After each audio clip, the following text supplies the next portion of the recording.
Divya Bharti film industry की वो अदाकारा जिन्होंने बहुत कम उम्र में वो शोहरत हासिल कर ली थी जिसके लिए लोगों को सालों इंतजार करना पड़ता है।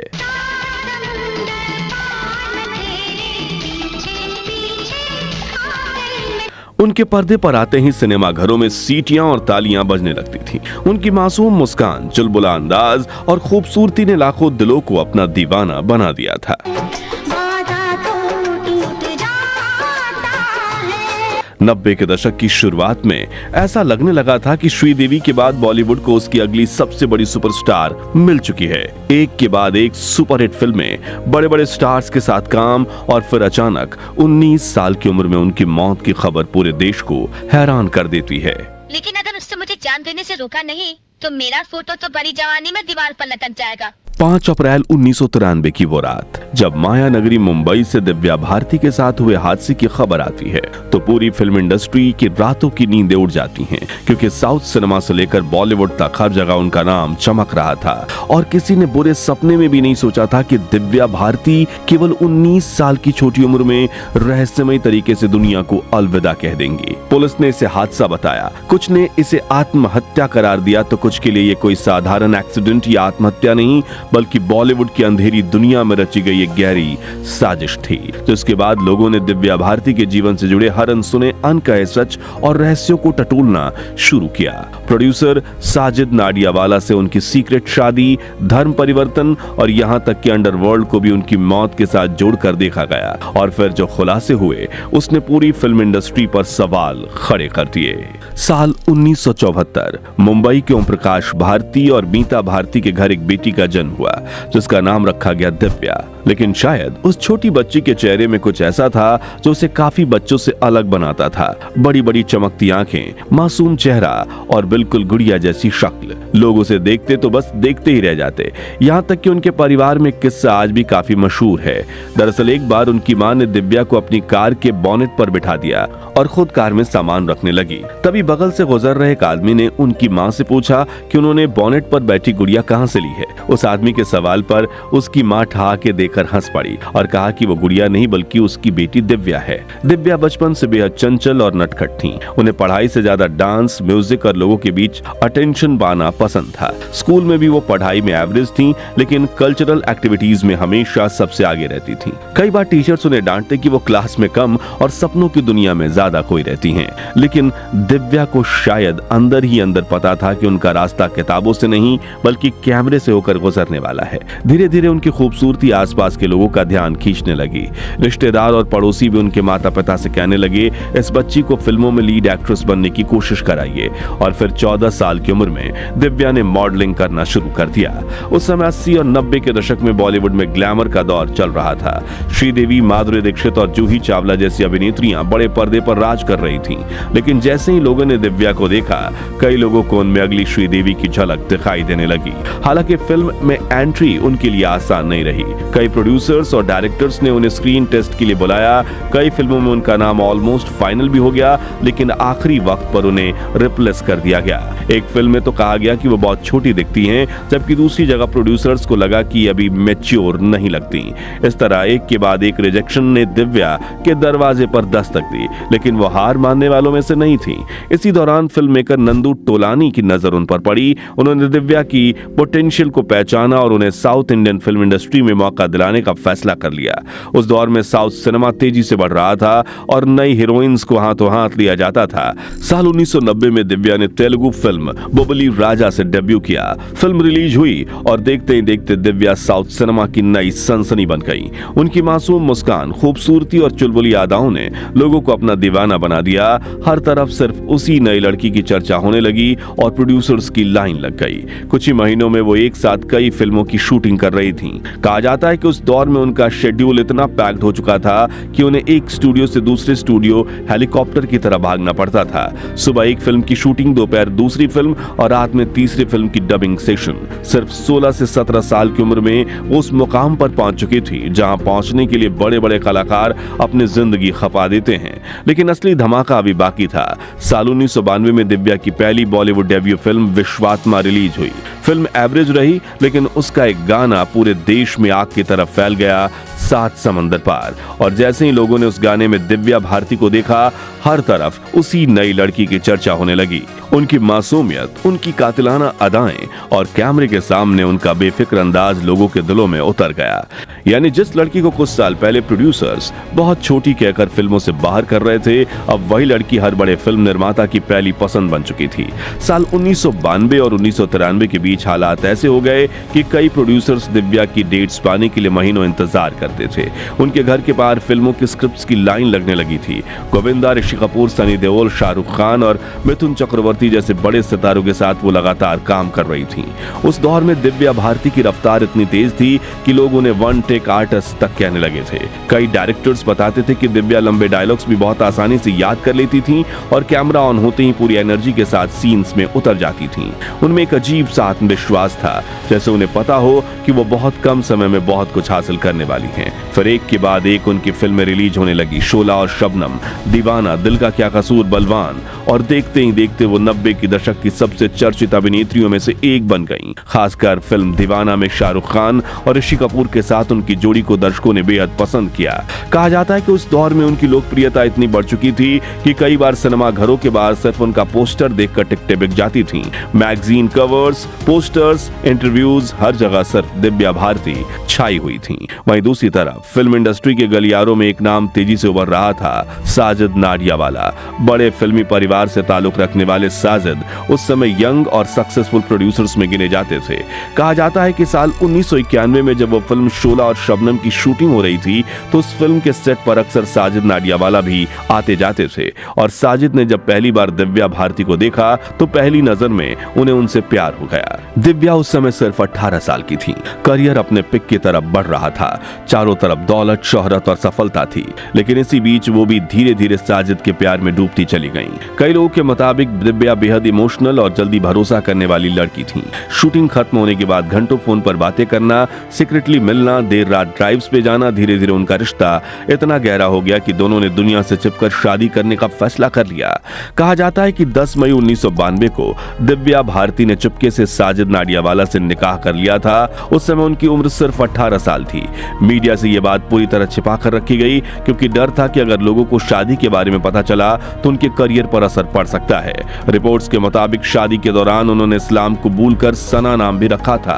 हालांकि इस बात पर बाद में काफी बहस और विवाद हुए। लेकिन असली हैरानी की बात यह थी कि बाहर से सब कुछ परफेक्ट दिखने के बावजूद अंदर ही अंदर दिव्या की जिंदगी में कई चीजें बदलने लगी थीं। लगातार फिल्मों का दबाव, दिन रात की शूटिंग, पर्सनल लाइफ को सीक्रेट रखना और अचानक मिली इतनी बड़ी सफलता, ये सब उनके ऊपर असर डालने लगा। उनके कई बार सेट पर देर से पहुंचने, चिड़चिड़ापन और शराब पीने की आदत को लेकर भी बातें होने लगी थीं। मानो उनके जीवन में कुछ ठीक नहीं चल रहा हो। लेकिन कुछ महीने बाद साल 1992 की दिवाली पर साजिद नाडियावाला खुद दिव्या भारती के घर पहुंचे और उन्होंने दिव्या के पिता को अपनी शादी के बारे में सब कुछ बता दिया। अचानक मिली इस खबर ने परिवार को जरूर चौंका दिया, लेकिन बेटी की खुशी के आगे उन्होंने इस रिश्ते को स्वीकार कर लिया। इसके बाद दिव्या साजिद के साथ मुंबई के बरसुआ इलाके में स्थित तुलसी अपार्टमेंट के 5वें फ्लोर वाले फ्लैट में रहने लगी। दिव्या ने अपने साथ अपनी बेहद करीबी मेड अमृता कुमारी को भी रख लिया, क्योंकि अमृता कई सालों से उनके परिवार के साथ थी और बचपन से ही दिव्या की देखभाल करती आई थी। बाहर से देखने पर सब कुछ किसी सपने जैसा लग रहा था। एक तरफ प्यार, दूसरी तरफ कामयाबी, और उस समय तक दिव्या भारती फिल्म इंडस्ट्री का सबसे चमकता हुआ नाम बन चुकी थी। बॉलीवुड से लेकर साउथ सिनेमा तक हर तरफ सिर्फ उन्हीं की चर्चा थी। बड़े बड़े प्रोड्यूसर्स उनकी डेट्स पाने के लिए इंतजार कर रहे थे। साल 1993 तक वो करीब 20 से ज्यादा फिल्मों को साइन कर चुकी थी। कई फिल्मों की शूटिंग पूरी हो चुकी थी, कई रिलीज होने वाली थी और कई फिल्मों में उन्हें रिप्लेस करना प्रोड्यूसर्स के लिए लगभग नामुमकिन माना जाता था। लेकिन जिस जिंदगी में हर तरफ रोशनी दिखाई दे रही थी, उसी के पीछे धीरे धीरे एक ऐसा अंधेरा बढ़ रहा था जिसने कुछ ही दिनों बाद पूरी फिल्म इंडस्ट्री को हिला कर रख दिया। इन सब के बीच अप्रैल 1993 आ चुका था और दिव्या भारती सफलता की बुलंदियों पर थी। लगातार सुपरहिट फिल्मों और बढ़ती पॉपुलैरिटी के बीच उन्होंने मुंबई में अपना एक बड़ा सा घर खरीदने का फैसला किया। 5 अप्रैल 1993 की सुबह चेन्नई से लौटने के बाद दिव्या अपने परिवार के साथ बांद्रा वेस्ट के नेपच्यून अपार्टमेंट पहुंची, जहां उन्होंने एक 4 BHK फ्लैट की डील फाइनल की। नया घर मिलने की खुशी उनके चेहरे पर साफ दिखाई दे रही थी।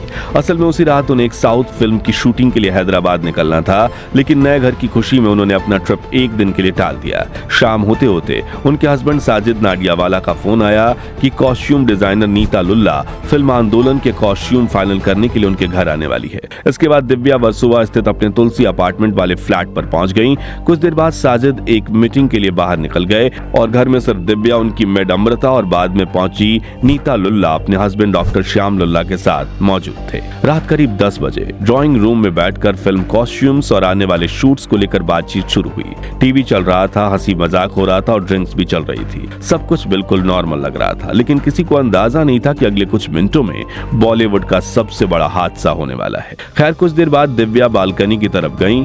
कहा जाता है कि वो खिड़की के पास बैठकर नीचे झांकते हुए बातें कर रही थी, तभी अचानक उनका बैलेंस बिगड़ा और वो 5वीं मंजिल से सीधे नीचे कंक्रीट फ्लोर पर जा गिरी। आवाज सुनते ही घर में मौजूद लोग नीचे भागे। दिव्या बुरी तरह घायल थी, उनके सिर से खून बह रहा था, लेकिन सांसें अभी भी चल रही थी। उन्हें तुरंत कपूर अस्पताल ले जाया गया, लेकिन कुछ ही देर के बाद डॉक्टर्स ने उन्हें मृत घोषित कर दिया और अगली सुबह जैसे ही ये खबर बाहर आई, पूरा देश सन्न रह गया। दिव्या भारती की मौत की खबर ने पूरे देश को झकझोर कर रख दिया।